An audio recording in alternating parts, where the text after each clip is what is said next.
কথা ছিল বিমানবন্দর থেকে পরিবারের সবাই হই হল্লা করে সদ্য ওমান ফেরত বাহারকে বাড়িতে আনবেন। এ লক্ষ্যেই 14 সিটের মাইক্রোবাস ভাড়া করেন তারা। কিন্তু নীল ওই যানবাহন যে এত বেদনার জন্ম দেবে তা কে ভেবেছিল আগে।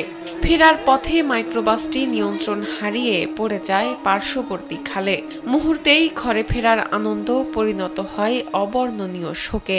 এইভাবে আমি দীর্ঘ 15 বছর থেকে কবর করে আসতেছি আমাদের সমাজে, কিন্তু এইভাবে একসাথে 6টি কবর কখনো আমরা করি নাই। বুধবার ভোরে নোয়াখালীর বেগমগঞ্জ উপজেলার চন্দ্রগঞ্জের জগদীশপুর এলাকায় এই ঘটনা ঘটে। পানিতে তলিয়ে যেতে থাকা মাইক্রোবাস থেকে সব পুরুষ বেরিয়ে যেতে পারলেও ভেতরে আটকা পড়েন 7 নারী ও শিশু। পরে একে একে টেনে বের করা হয় প্রবাস ফেরত বাহারের স্ত্রী ও কন্যা, মা ও নানি এবং ভাইয়ের স্ত্রী ও 2 ভাতিজির মরদেহ।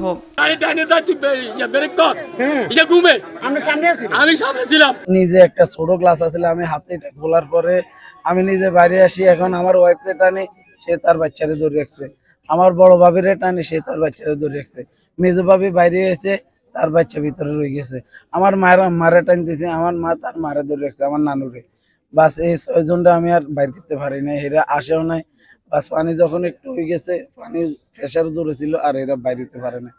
আপনার এসির গ্যাসের সমাধান হলো SGS ও CNS সার্টিফাইড ফোরন রেফ্রিজারেন্ট গ্যাস, যার বিশুদ্ধতা 99.98%।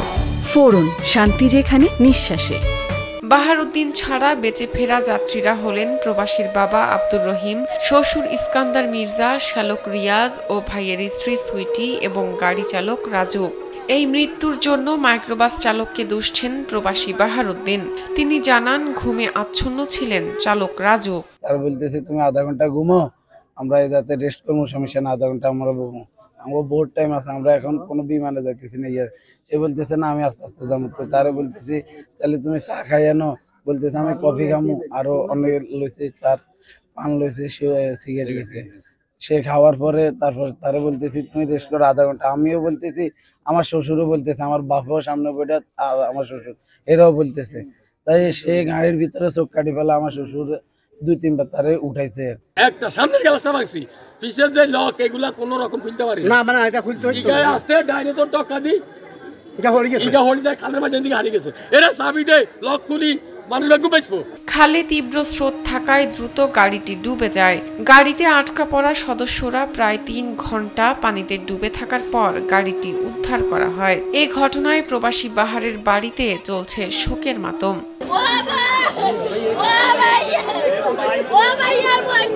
মঙ্গলবার রাতে ভাড়া গাড়িতে হযরত শাহজালাল আন্তর্জাতিক বিমানবন্দরের উদ্দেশ্যে রওনা দিয়েছিল বাহারের পরিবার।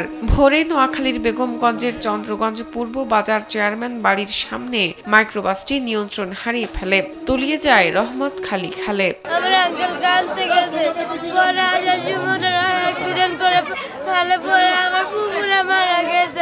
তবে ঘটনার পর থেকে মাইক্রোবাস চালক পলাতক রয়েছেন বলে জানান চন্দ্রগঞ্জ হাইওয়ে থানার ভারপ্রাপ্ত কর্মকর্তা মোবারক হোসেন ভুইয়া।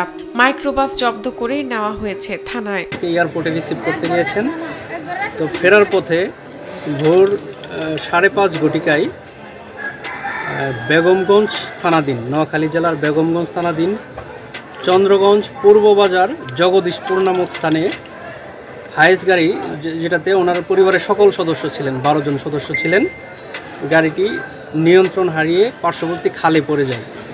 প্রাথমিকভাবে ধারণা করা হচ্ছে যে ড্রাইভারের চোখে ঘুম ঘুম ছিল, এই কারণে গাড়ি নিয়ন্ত্রণ হারিয়ে খালের ভিতরে পড়ে যায়।